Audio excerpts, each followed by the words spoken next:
Good afternoon students. આપણે ધોરણ 8 વિજ્ઞાનમાં પ્રકરણ 15 કેટલીક કુદરતી ઘટનાઓના પહેલા પાર્ટમાં એક કુદરતી ઘટના વીજળીનું પડવું એના વિશે ભણ્યા છીએ. એનું નાનકડું રિવિઝન જોઈએ તો વીજળી એટલે શું? તો કે આપણે સ્થિત વિદ્યુત, આપણે બળ વાળો પાઠ ભણ્યા હતા આગળ, એમાં સ્થિત વિદ્યુત બળ વિશે ભણેલા હતા.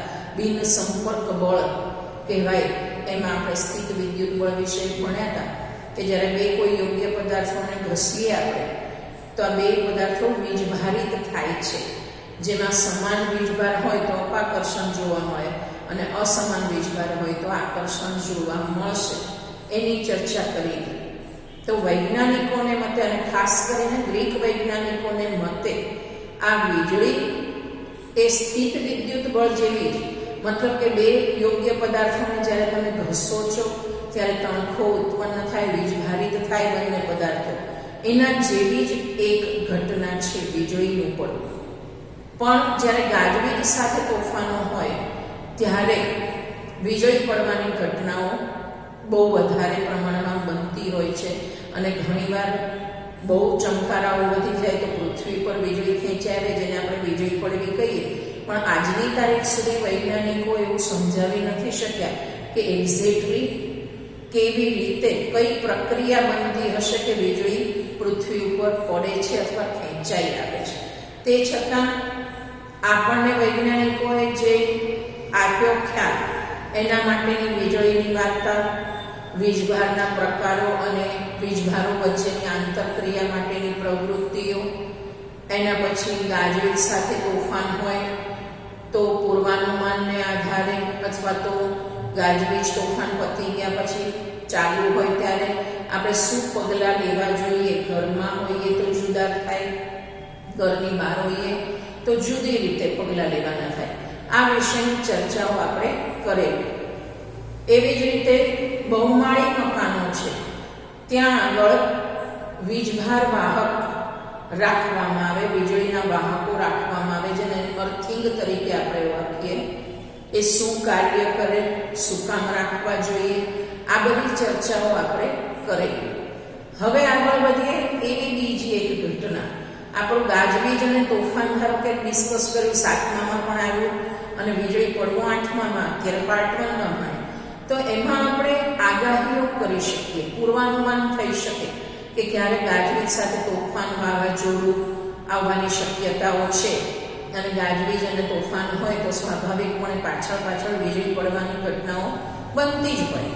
તો એનું પૂર્વાનુમાન, આગાહીઓ શક્ય છે. આપણને ખબર છે કે અત્યારે માવઠા થયા ને આપણે થોડાક દિવસો પહેલા, તો એની આગાહીઓ થઈ શકે. બહુ ઠંડી પડવાની હોય તો એની આગાહીઓ થાય છે, બરાબર ને. વાવાઝોડા થવાનું હોય તાવતેને બધા આપણને ખબર છે કે વાવાઝોડા વખતે આપણે પૂર્વાનુમાન આગાહી કરી શકીએ મેટસેટ નામના ઉપગ્રહ દ્વારા, કૃત્રિમ ઉપગ્રહ દ્વારા. પણ ભૂકંપ, આપણી જે બીજી કુદરતી ઘટના છે, એ એવી ઘટના છે કે જેનું પૂર્વાનુમાન, ભૂકંપ કેવી રીતે થાય ખબર પડી શકે છે, એ આપણે ભણવાનું છે. પણ ભૂકંપ ક્યારે થાય એની કોઈ આગાહી થઈ શકતી નથી. અને એટલા માટે જ ભૂકંપથી બચવું, ભૂકંપથી સલામતીના પગલાં બહુ અઘરા છે લેવા. કારણ કે એક્ઝેક્ટ ખ્યાલ જ નથી આવતો કે ક્યારે ભૂકંપ આવી શકે.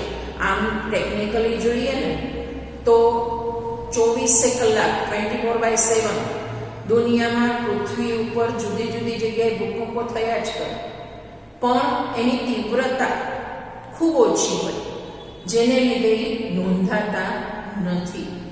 સામાન્ય રીતે વિજ્ઞાનની રીતે એવું કહેવાય કે જે ભૂકંપની તીવ્રતા 7 રિક્ટર સ્કેલ કરતાં વધારે હોય એ જાનમાલની ખુવારી નોંધાવી શકે. એનાથી જાનમાલની ખુવારી થાય, નુકસાન થાય. એનાથી ઓછી તીવ્રતાવાળા ભૂકંપ હોય તો બહુ પ્રોબ્લેમ થતી નથી. હમણાં 26 જાન્યુઆરી ગઈ, તો 26 જાન્યુઆરી 2001માં આપણા ગુજરાતના કચ્છમાં બહુ મોટો ભૂકંપ આવેલો. 7.5 કે 3ની તીવ્રતાનો ભૂકંપ આવ્યો હતો. અને જ્યાં ભૂકંપનું કેન્દ્ર હોય ને એને એપી સેન્ટર કહેવામાં આવે. તો આ ભૂકંપનું કેન્દ્ર કચ્છના ભચાઉ જિલ્લામાં હતું. તો મોટા ભાગનું કચ્છ તહેસ નહેસ થઈ ગયું. આખું સરકારે એના માટે નવી યોજના બહાર પાડીને કચ્છને આખું નવું ઊભું કરવું પડ્યું. અને અત્યારે આપણને ખબર છે કચ્છ કેવું છે, રહેવાનું ગમે એવું. એના સડક જોવો કે રેલવે માર્ગ જોવો કે બીજી સગવડો જોઈએ તો ગવર્મેન્ટે જે ટાસ્ક આપ્યો હતો એને જુદી જુદી કંપનીઓએ ને ખાસ કરીને કચ્છના લોકોએ બહુ સરસ રીતે પાર પાડી આપ્યો છે. એ કચ્છ એક આખું નવા સ્વરૂપે મોટા ખુવારીમાંથી ઊભું થઈ ગયું. એવી જ રીતે ઉત્તર કાશ્મીરમાં ઉરી અને તંગધાર. ઉરી નામ આપણને સર્જિકલ સ્ટ્રાઇકને લીધે જાણીતું છે, બરાબર. તો ત્યાં આગળ 8 ઓક્ટોબર 2005માં આવો જ એક જબરજસ્ત ભૂકંપ આવ્યો હતો. અને એ તો પર્વતીય વિસ્તાર એટલે જાનમાલની ખુવારી પણ ખૂબ થઈ. તો ભૂકંપ એટલે શું? તો કે એવી કુદરતી ઘટના જેનું પૂર્વાનુમાન શક્ય નથી, પણ વિજ્ઞાન આવી વ્યાખ્યા ના ચલાવે. એને માટે શિસ્તબદ્ધ વ્યાખ્યા જોઈએ, બરાબર ને. તો ભૂકંપ એટલે પૃથ્વીનું અચાનક હલવું અથવા તો ધ્રુજવું, જે થાય બહુ જ ઓછા સમય માટે, અમુક ફ્રેક્શન ઓફ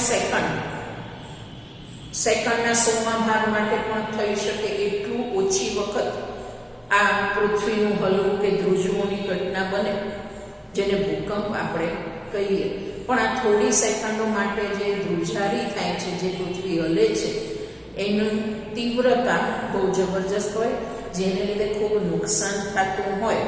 હવે આ ધ્રુજારી કેવી રીતે થાય અથવા તો હલે કેવી રીતે પૃથ્વી? કંઈ એને અંદર કંઈ અચાનક તાકાત આવી જાય ને એકદમ મોટે ધ્રુજવા માંડે, કે એને મેલેરિયા થતો હશે ને ધ્રુજવા માંડે, એવું ના હોય.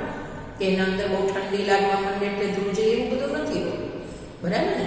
પણ પૃથ્વીનો જે ઉપરનું સ્તર છે, એ પૃથ્વીનો પોપડો આપણે કહીએ, એમાં અંદર ઊંડાણ બહુ મોટા પાયે ડિસ્ટર્બન્સ સર્જાય, વિક્ષોભ સર્જાય, જેને કારણે કેટલીક રાસાયણિક પ્રક્રિયાઓ થાય અને એને લીધે પૃથ્વીનું ઉપરનું સ્તર, પોપડો, ક્રસ્ટ ધ્રુજે, જેને આપણે ભૂકંપ કહીએ છીએ.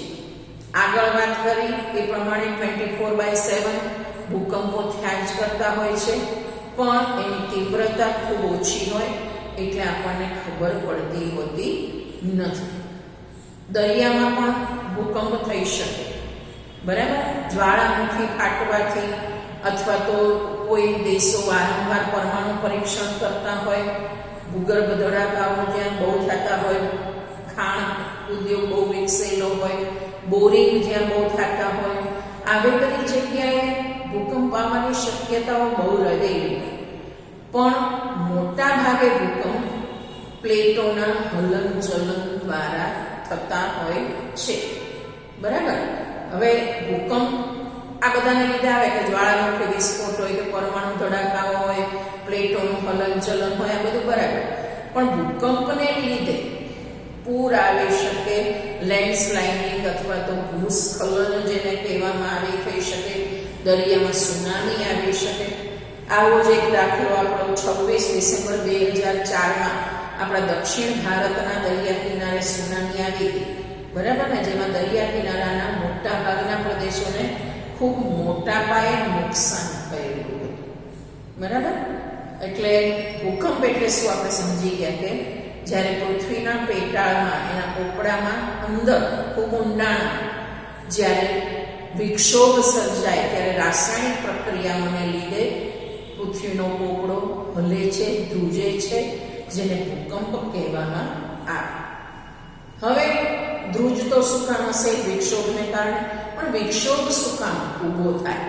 ડિસ્ટર્બન્સ શું કામ ઊભું થાય? એની વાત કરીએ તો બહુ પહેલા છે ને લોકો એવું માનતા કે ભગવાન ગુસ્સે થાય ને ત્યારે ભૂકંપ આવે. એક વાત, જેવી રીતે વીજળી પડવામાં હતું ને એવું જ આમાં પણ થાય.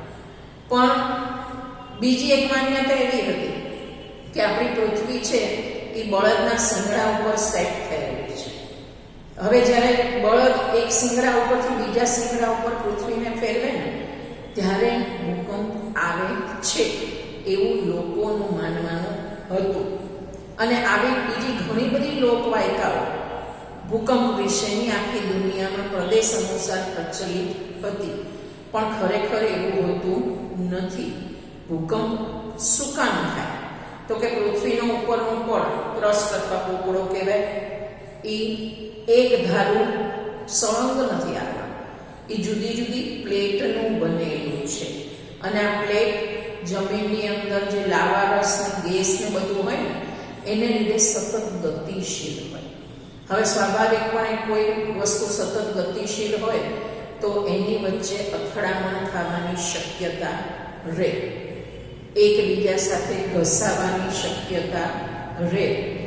તો જ્યારે પૃથ્વીના ઉપરના પડની પ્લેટ એકબીજા સાથે અથડાય કે ઘસાય ત્યારે એકબીજાની નીચે જતી રહે છે, જે પૃથ્વીના પેટાળમાં અથવા પોપડામાં ઊંડાણના ભાગમાં વિક્ષોભ ઉત્પન્ન કરે છે, જેને આપણે ભૂકંપ કહીએ છીએ. બરાબર? એટલે ભૂકંપ કેમ થાય છે એ ખબર પડે છે, પણ ક્યારે થશે એ ખબર પડતી નથી. એટલે પ્લેટના હલનચલનથી, મતલબ કે એના ઘસાવાથી કે અથડાવાથી ભૂકંપ થઈ શકે, જ્વાળામુખી ફાટવાથી, ઉલ્કાઓ પડવાથી, ન્યુક્લિયર ધડાકાઓ થવાથી ભૂકંપ થઈ શકે.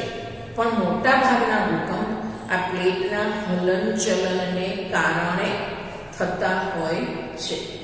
હવે જે વિસ્તારો આવી પ્લેટની ધાર ઉપર આવેલા હોય ત્યાં જે લોકો વસવાટ કરતા હોય એ લોકો માટે ભૂકંપનો ડર, ભૂકંપ આવવાની શક્યતાઓ બહુ મોટા પ્રમાણમાં રહેલી હોય. તો જ્યાં ભૂકંપ આવવાની શક્યતાઓ વધારે હોય, જે પ્રદેશો પ્લેટની ધાર ઉપર વસેલા હોય એવા વિસ્તારોને ફોલ્ટ ઝોન અથવા તો સિસ્મિક ઝોન કહેવામાં આવે છે. આપણા ભારતમાં કાશ્મીર, પૂર્વ અને મધ્ય હિમાલય, સંપૂર્ણ ઉત્તર પૂર્વીય વિસ્તાર, કચ્છનું રણ, રાજસ્થાન અને ગંગાના મેદાનો અને દક્ષિણ ભારતનો કેટલોક ભાગ આવા સિસ્મિક ઝોન અથવા તો ફોલ્ટ ઝોનમાં આવેલા વિસ્તારો છે. હવે ભૂકંપની તીવ્રતા રિક્ટર સ્કેલમાં માપવામાં આવે અને સિસ્મોગ્રાફ નામના સાધનથી ભૂકંપની તીવ્રતા માપી શકીએ. હવે એક વસ્તુ સમજી લેવાની કે ભૂકંપ એવી કુદરતી આફત છે કે જેનું પૂર્વાનુમાન શક્ય નથી, એની આગાહી શક્ય નથી. તો પછી એની તીવ્રતા જાણીને આપણે શું કરવાનું? તો કે તીવ્રતા આપણને જાણવી એટલા માટે જરૂરી છે કે આવેલા ભૂકંપથી આશરે કેટલું નુકસાન થયું હશે એનો તાળો મેળવી શકાય અને પછી એના માટેના એમાંથી બહાર આવવાના પગલાં આપણે લઈ શકીએ. બરાબર? તો જે ભૂકંપની તીવ્રતા 7થી ઓછી હોય, મોટાભાગે 4થી આગળ, તો એવા ભૂકંપ આપણે નોંધી શકતા નથી. આપણા કચ્છમાં અથવા તો તંગધાર અને ઉરી કાશ્મીરમાં જે ભૂકંપ આવ્યા એની તીવ્રતા 7.5 કરતાં પણ વધારે હતી. હવે આ સિસ્મોગ્રાફ એટલે કે ભૂકંપની તીવ્રતા માપવાનું મશીન કામ કેવી રીતે કરે? તો કે જ્યારે પૃથ્વીનો પોપડો ધ્રુજે છે અથવા હલે છે ત્યારે પૃથ્વીની સપાટી ઉપર તરંગ સર્જાય, બમણ સર્જાય, જેને સિસ્મિક તરંગ કહેવામાં આવે. હવે આ તરંગોને કારણે સિસ્મોગ્રાફમાં એક સ્ટીલનો, ધાતુનો બનેલો સળિયો ફિટ કરેલો હોય જે આ સિસ્મિક તરંગોને કારણે ધ્રુજે. આ સળિયા સાથે એક પેન જોડેલી હોય જે આ વાઇબ્રેશનને કારણે તરંગોની ધ્રુજારીની તરંગ લંબાઈ હોય, આવૃત્તિ હોય એ પ્રમાણે કાગળ ઉપર રેખાંકન કરવાનું કામ આ સળિયા સાથે જોડેલી પેન કરતી હોય છે. સિસ્મિક તરંગ, જો પહેલા પૃથ્વીનો પોપડો હલે એને લીધે પૃથ્વીનું ઉપરનું સ્તર હલશે, જેને લીધે સિસ્મોગ્રાફનો સ્ટીલનો ધાતુનો બનેલો સળિયો ધ્રુજે એની સાથે બાંધેલી પેન આ ધ્રુજારીને કારણે આવૃત્તિ અને તરંગ લંબાઈ અનુસાર પેપર ઉપર રેખાંકન કરશે, જેના આધારે વૈજ્ઞાનિકો ભૂકંપની વિનાશકતાનો ખ્યાલ મેળવી શકે. હવે આપણે વાત કરી કે 4 રિક્ટર સ્કેલની તીવ્રતાવાળો ભૂકંપ થાય તો એ ઓછું નુકસાન કરે, તો 6 ની તીવ્રતાવાળો ભૂકંપ હોય તો એ સ્વાભાવિકપણે તીવ્રતા વધારે તો નુકસાન વધારે. પણ તો 4 અને 6 વચ્ચે 2 જ રિક્ટર સ્કેલનો ફેર છે, પણ તે છતાં 6 ની તીવ્રતાવાળો ભૂકંપ 1000 ગણી વધારે વિનાશકતા નોતરી શકે છે. એટલી વિનાશક શક્તિ, 1000 ગણી વિનાશક શક્તિ 6 ની રિક્ટર સ્કેલ વાળો ભૂકંપ લાવી શકે. હવે ભૂકંપનું પૂર્વાનુમાન થતું નથી, એની વિનાશકતા બહુ વધારે હોય, તીવ્રતા વધારે હોય ત્યારે, અને એમાં ખાસ કરીને જ્યાં સિસ્મિક ઝોન છે, ફોલ્ટ ઝોન છે, તો ત્યાંના લોકો માટે ભૂકંપ સામે રક્ષણ મેળવવું બહુ જરૂરી. તો એ કેવી રીતે મેળવી શકાય એની ચર્ચા કરીએ આપણે. તો સૌથી પહેલા તો જે જગ્યાએ ભૂકંપ આવવાની વધારે શક્યતાઓ છે, અથવા તો એવા વિસ્તારો જ્યાં ફોલ્ટ ઝોનમાં આવતા હોય એવા વિસ્તારોમાં ભૂકંપ પ્રૂફ સ્ટ્રક્ચર્સ, પછી રહેવાના મકાન હોય કે મોલ હોય, થિયેટર્સ હોય, રેસ્ટોરન્ટ્સ હોય, સ્ટેડિયમ્સ હોય, કાંઈ પણ હોય, સરકારી ઓફિસો હોય, કાંઈ પણ હોય, આ સ્ટ્રક્ચર્સ ભૂકંપ પ્રૂફ બનાવવાના પ્રયત્નો કરવા જોઈએ. બરાબર. હવે એના માટે બધા જ એન્જિનિયર્સ કે બધા જ આર્કિટેક્ટ્સ ના ચાલે. ભૂકંપ પ્રૂફ સ્ટ્રક્ચર બનાવવા માટે એના સ્પેશિયલ આર્કિટેક્ટ અને સ્ટ્રક્ચરલ એન્જિનિયર્સ આવતા જ હોય છે, અને સરકાર દ્વારા પણ એના માટે ગાઈડલાઇન્સ બહાર પડાતી જ હોય છે. એની અમુક સંસ્થાઓ સરકાર દ્વારા ચલાવવામાં આવે છે, જે આવા સ્ટ્રક્ચર્સ, ભૂકંપ પ્રૂફ માળખાઓ કેવી રીતે બનાવી શકાય એની ટ્રેનિંગ આપે. જ્યાં ભૂકંપ વારંવાર આવવાની શક્યતા હોય અથવા તો આવતા હોય તો ત્યાંના બાંધકામના જે મટીરિયલ હોય એ વજનમાં બહુ ભારે ન હોય એવા રાખવામાં આવે મટીરિયલ. જેમ કે આપણે ત્યાં સિમેન્ટ અને લોખંડ વપરાય છે, એને બદલે જ્યાં ભૂકંપ વધારે આવતો હોય એવી જગ્યાએ માટી અને ગારો, ભીની માટી એટલે આપણે ગારો કહીએ, બરાબર, અને લાકડાનો ઉપયોગ કરીએ તો હલકું, આપણે વજનમાં હલકું બનાવી શકીએ મટીરિયલ. તો આવા મટીરિયલનો વ્યવસ્થા કરવી જોઈએ. છત અથવા છાપરા હલકા રાખવા જોઈએ, એટલે ઇનકેસ ભૂકંપને લીધે જો આખે આખું સ્ટ્રક્ચર પડી જાય તો બહુ નુકસાન થાય નહીં. કબાટ અને છાજલીઓ વસ્તુઓ રાખવા માટે જોઈએ તો એ શક્ય હોય તો દિવાલની અંદર ફિટ કરેલા હોવા જોઈએ, જેથી સરળતાથી પડી જાય નહીં. ઘરમાં જે દિવાલ ઉપર લટકાવવાની વસ્તુઓ છે, સુશોભનની વસ્તુઓ હોય, કોઈ ફોટો ફ્રેમ હોય, વોલ ક્લોક હોય, પછી ગીઝર ને બધું આપણે ફિટ કરીએ.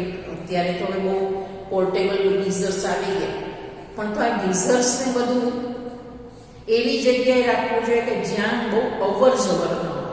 એટલે જ્યારે ભૂકંપ આવે અને ધ્રુજારીને લીધે આ ગીઝર કે ફોટો ફ્રેમ, વોલ ક્લોક, બીજી કોઈ સુશોભનની વસ્તુઓ પડે તો નુકસાન થાય નહીં. બીજે નંબરે નોર્મલી ભૂકંપ જ્યારે આવે ને ત્યારે આગ લાગવાની શક્યતાઓ પણ બહુ મોટા પાયે. એટલે આ સંજોગોમાં ફાયર એક્સટિંગ્યુશર, અગ્નિશામક યંત્રો બરાબર કામ કરતા હોવા જોઈએ. રૂરકીમાં કેન્દ્રીય ઇમારત સંશોધન કેન્દ્ર, સેન્ટ્રલ બિલ્ડિંગ રિસર્ચ ઇન્સ્ટિટ્યૂટ આપણને આવી ગાઈડલાઈન પૂરી પાડે કે કેવી રીતે ભૂકંપ અવરોધક અથવા તો ભૂકંપ પ્રૂફ બિલ્ડિંગ સ્ટ્રક્ચર કેવી રીતે ઊભા થઈ શકે. એવી જ રીતે ગુજરાતમાં પણ ISR, ઇન્સ્ટિટ્યૂટ ઓફ સિસ્મોગ્રાફિક રિસર્ચ નામની સંસ્થા પણ ભૂકંપ અને એનાથી થતા નુકસાનથી કેવી રીતે બચી શકાય એના વિશેના સંશોધનો કરે છે. હવે આ બધું તો ઇમારતો બધાને બચાવવાની વાત થઈ, પણ આપણે શું કરવાનું આપણી જાતને બચાવવા માટે? કે જો તમે ઘેર હો તો દોડીને નીચે જવાની કોઈ જરૂર નથી. ટેબલ અથવા પલંગની નીચે ઘૂસી જાઓ. જ્યાં સુધી હવે ભૂકંપની ધ્રુજારી તો ફ્રેક્શન ઓફ સેકન્ડ માટે રહેવાની છે, થોડોક જ વખત રહેવાની છે. તો જ્યાં સુધી ધ્રુજારી બંધ ન થાય ત્યાં સુધી ટેબલ કે પલંગ નીચેથી ખસવાનું નહીં, ત્યાં ને ત્યાં ઘૂસી રહેવાનું. કદાચ સૂતા હો ને તો ઉઠી નહીં જવાનું, માથા ઉપર તકીઓ મૂકી દેવાનો, ઓસી કુટુંબમાં મૂકી દેવાનું, જેથી તમારા માથાનું રક્ષણ થઈ શકે. આપણા ઘરમાં કોઈ એવી વસ્તુઓ હોય, ધારો કે કબાટ જ, જ્યાં ભૂકંપવાળા વિસ્તારો, ભૂકંપ વધારે આવતા હોય એવામાં તો બરાબર કે આપણને ગાઈડલાઈન હોય કે દિવાલોમાં કબાટ રાખી દેવા, છાજલીઓ દિવાલમાં ફિટ કરવાની. પણ હવે ધારો કે આપણે ત્યાં અસર થઈ, કચ્છમાં આવ્યો તો જૂનાગઢમાં અસર અનુભવી, એવું થાય તો એવી કોઈ ભારે વસ્તુઓ હોય જ્યાં ઇલેક્ટ્રિક સપ્લાય વધારે જતો હોય એવી જગ્યાએથી આપણે દૂર રહેવું જોઈએ. હવે ઇન કેસ તમે બહાર છો તો ઇમારતો, મોટા વૃક્ષો, રસ્તાઓ ઉપર જ્યાં વિદ્યુતની પરિપથની લાઈન જતી હોય, આ બધાથી દૂર જવાનું. ખુલ્લા સ્થળમાં દોડીને પહોંચો. વીજળીની વાત હતી ત્યારે ખુલ્લા સ્થળની મનાઈ હતી, એને બદલે ભૂકંપ હોય ત્યારે ખુલ્લા મેદાનમાં દોડો. જમીન ઉપર બેસી જાઓ. મોટર કે બસમાં હો તો બહાર નીકળવાની ઉતાવળ ન કરો. ઓન ધ કોન્ટ્રારી ડ્રાઈવરને કહેવાનું કે ધીમે ધીમે ખુલ્લા મેદાન અથવા તો ખુલ્લી જગ્યા તરફ વાહનને લઈ જાય, અને જ્યાં સુધી ધ્રુજારી ન અટકે ત્યાં સુધી આપણે વ્હીકલની બહાર આવવાનું નથી. બરાબર? તો આ રીતે આપણે ભૂકંપથી થતા નુકસાનથી આપણને બચાવી શકીએ, આપણી જાતને સુરક્ષિત રાખી શકીએ. અહીંયા આજનું લેક્ચર પૂરું કરીએ. ફરીથી 16મા પાઠ માટે મળીશું. ત્યાં સુધી થેન્ક યુ. અસ્તુ. બાય.